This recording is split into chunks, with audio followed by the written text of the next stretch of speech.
Assalamualaikum warahmatullahi wabarakatuh. Apa kabar pensioners? Nah, kali ini saya mencoba untuk membuat desain, yaitu desain aquaponik untuk skala medium, artinya bisa dibilang skala industri kecil-kecilan. Nah, yang pertama-tama saya bahas yaitu kira-kira untuk desain seperti ini, ya seperti ini. Kita lihat keliling dulu ya. Nah, ini lahan yang dibutuhkan yaitu berukuran lebar 7 meter, nah panjangnya 14 meter. Nah ini, nah kemudian ada dua zona di sini ya, yaitu zona untuk aquaculturnya ya, aquaculture-nya atau aquacultur, yaitu di bagian belakang. Kemudian untuk sistem rakit apungnya yaitu di area depan. Nah ini terdiri dari 1 2 3 4 5 row ya, 5 row masing-masing. Ini setiap kotak ini satu ukuran standar styrofoam. Jadi nanti kita hitung berapa net potnya ya. Nah sekarang yang kita ulas pertama kali yaitu aquaculturnya ya, karena memang ini yang menjadi dasar utama berhasilnya sebuah aquaponik. Nah, di sini saya bagi 3 buah kolam.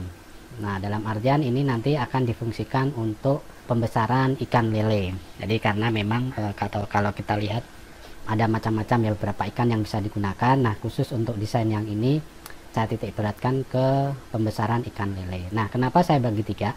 Nah, ini pembesaran nanti akan dibagi atas 3 ukuran ikan gitu. Jadi waktu awal kita menebar ikan di kolam yang kecil, kemudian setelah besar sedikit atau ukuran medium dimasukkan ke kolam yang tengah ini, kemudian untuk pembesaran sampai panen di kolam yang besar.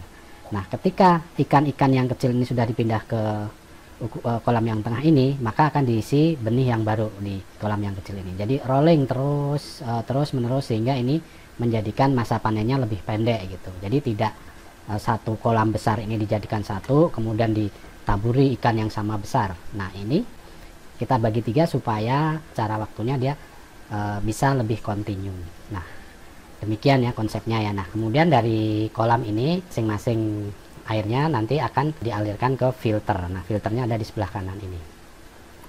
Nah bagaimana cara kerja filternya? Cara kerja filternya yaitu bahwa ketika air dari rakit apung itu akan dipompa naik ke kolam. Nah, ke kolam ini. Nah, ini yang arah pompanya ya, ini ke sini. Nah, kemudian dialirkan ke 3 kolam ini masing-masing dengan pengaturan keran air. Nah, nanti jadi sehingga bisa diatur di mana yang kebutuhan airnya lebih besar, di mana perlu pengaturan airnya supaya masing-masing ikan ini menjadi lebih sehat. Mungkin yang kolam yang besar dia alirannya lebih besar, kolam yang sedang juga alirannya lebih kecil, nah yang kecil juga lebih kecil lagi.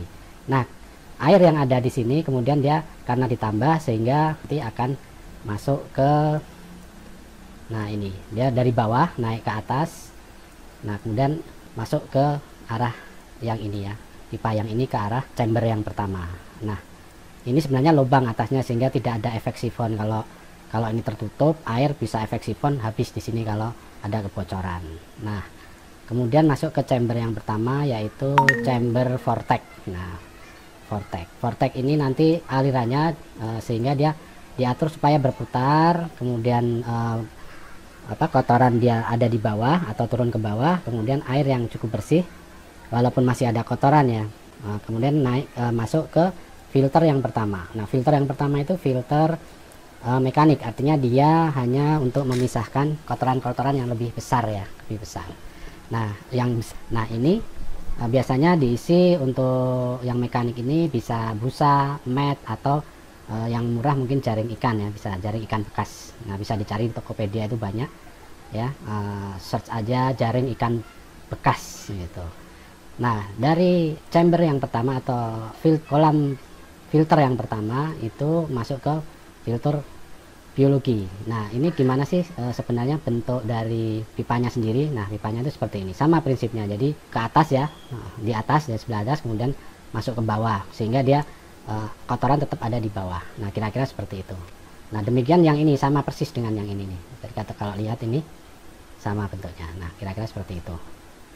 Nah, kemudian sama dari filter biologi ini biasanya biobol atau apa ya, batu apung, atau ya yang penting di situ memang untuk proses nitrifikasinya ya, nitrit jadi nitrat.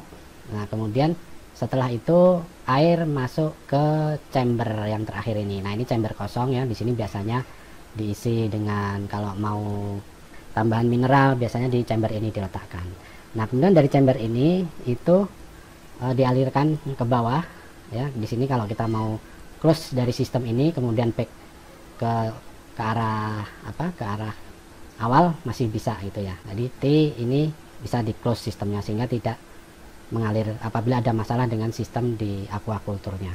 Nah, kemudian dari sini itu dialirkan ke grow bednya atau ke rakit apung. Nah, ini masing-masing ada pengaturan kerannya sehingga bisa diatur besar kecilnya yang masuk ke arah rakit apung. Nah, terus kemudian air mengalir dari ujung yang di sini sampai ujung yang di sini. Nah, kemudian di situ kita lihat di bawahnya seperti apa. Nah, kira-kira seperti ini. Nah, ke bawah terus gabung semua aliran airnya sampai kembali lagi nanti ke kolam. Nah, ini dipompa oleh airlift ya, airlift kan aerator, nanti dibuat airlift shifternya supaya bisa naik ke kolam. Nah, kira-kira seperti itu.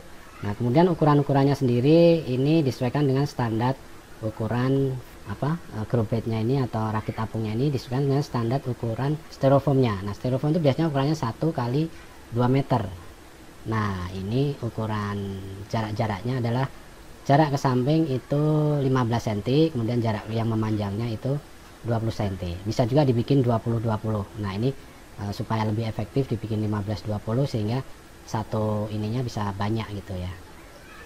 Nah, ini ukurannya 1 meter lebarnya. Nah, kemudian tingginya sendiri 40 cm. Nah, kemudian jarak antara kolam, antara rakit apung itu yang di sini kita buat 80. Nah, ini adalah jalur utama, artinya lebih cenderung banyak pengangkutan barang atau panen, itu lebih jalur utamanya di sini. Nah, sedangkan di sini kita cukup 60 cm untuk perawatan, 60 cm di sini. Nah, kira-kira seperti itu, lebar 1 meter, tingginya 40 cm. Nah, kira-kira seperti itu. Jadi nanti prinsipnya ini ikan yang dipelihara di sini ya, aquaculture-nya ini akan memberikan nutrisi di 1, 2, 3, 4, 5 buah grow bed atau sistem rakit apung.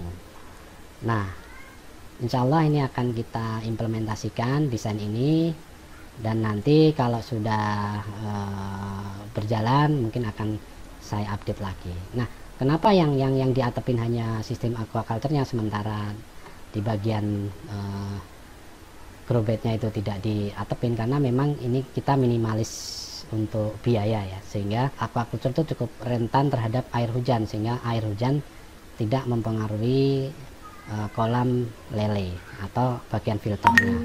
Nah, kemudian juga difungsikan nanti di atas ini kita tutup dan dijadikan untuk pembibitan atau semai, untuk semai ya, semai. Jadi lebih efektif di sini semai. Nah, kemudian ini apabila hujan nanti sistemnya ditutup atau sistemnya dimatikan, pompanya dimatikan, sehingga air hujan yang tertampung di grow bed ini tidak masuk ke sistem aquaculturnya. Nah, kemudian setelah 2 jam lebih atau 3 jam sehingga air yang di dalam ini sudah netral, cukup netral, baru sistemnya dijalankan lagi. Kira-kira demikian penjelasan desainnya. Nah, ini sendiri sekitar 1600 lebih net pot ya. Nah, kalau apa jaraknya diperlebar mungkin 20-20 bisa mungkin 1500-an lah ya, 1500 net pot. Nah, cukup besar, cukup lumayan ya.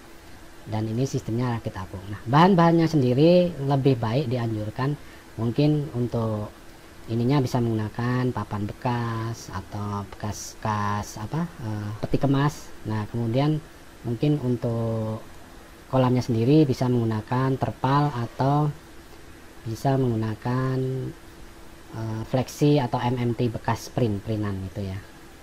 atau kalau mau beli yang baru ini juga bisa, itu MMT, pakai MMT.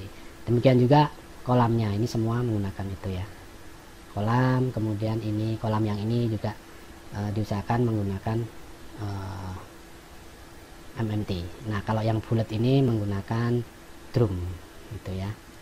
Nah pipa-pipanya sendiri ini besarnya sekitar minimal 2 inch atau 2,5 inch. Kemudian yang utama ini, pipa-pipa utama ini bisa menggunakan pipa 3 inch. Nah kira-kira demikian.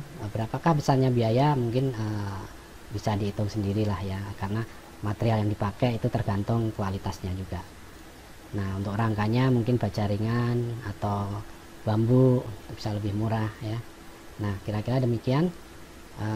Semoga bermanfaat desain ini ya. Bisa skalanya diperkecil, artinya kolamnya jadi 1, kemudian ini mungkin hanya 4 atau 2 gitu ya, jadi fleksibel, tapi secara prinsip sistemnya seperti itu.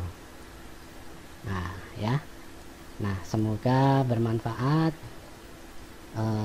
desain dari aquaponik ini. Demikian dari saya. Assalamualaikum warahmatullahi wabarakatuh. Salam pensioners.